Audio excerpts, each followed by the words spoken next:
உதாரணத்துக்கு வந்து ஒரு 12 தொகுதியில் வந்து ஒரே கட்சியை சார்ந்தவர்கள், அதாவது ஒரே கூட்டணி இருக்கவங்க போட்டி போடுறது. ஒரு தொகுதியில் வந்து ஃபஸ்ட்டு வந்து ஒரு சுயேட்சை வேட்பாளர் வந்து போன வாட்டி காங்கிரஸ்காரர் நிறைய ஓட்டு வாங்குறாரு, வாரிசு அரசியலில் வருது. அவர் 40,000 ஓட்டு வாங்கினோன்னு, சுயேட்சையாக வாங்கினோன்னு என்ன பண்ணுறாங்க, அந்த தொகுதியில் வந்து அவருக்கு வந்து சீட்டு கொடுக்குறாங்க. அவர் வேட்பாளர் போட்டோன்னா சிபிஐ என்ன பண்ணுறாங்க, அவங்க ஒரு 3 இடத்துல வந்து போட்டி வேட்பாளர் போடுறாங்க. அப்புறம் அதேமாதிரி காங்கிரஸ் ஒரு சில இடத்துல போட்டி வேட்பாளர் போட்டோன்னா ஆர்ஜேடி போட்டி வேட்பாளர் போட்டு, இப்படி போட்டி வேட்பாளர் போட்டு போட்டு 12 தொகுதியில் போட்டி வேட்பாளர்களுக்குள்ளேயே பிரச்சனை. அது இல்லாமல் இன்னொரு 8 தொகுதியில் வந்து உள்ளடி வேலை பார்த்துருக்காங்க. அதாவது போட்டி வேட்பாளர் அல்ல, பட் ஆனால் வேலை செய்யல.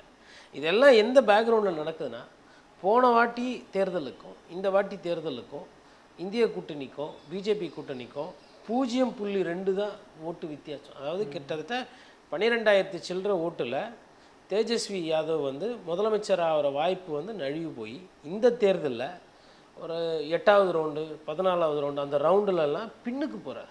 தேஜஸ்வி யாதவ் வந்து பின்னாடி போகிறார்.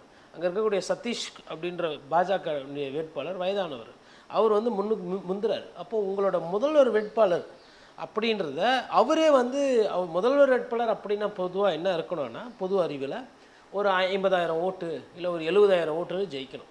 அந்த முதல்வர் வேட்பாளருக்கு வந்து பின்னடைவு வருதுன்னா, அப்போது உங்களோட கூட்டணியிலையும் சரி, நீங்கள் பிரச்சாரம் பண்ண விதத்துலேயும் சரி, எல்லாத்துலேயுமே பிழை இருக்குதுன்னு புரிஞ்சுக்கலாம்.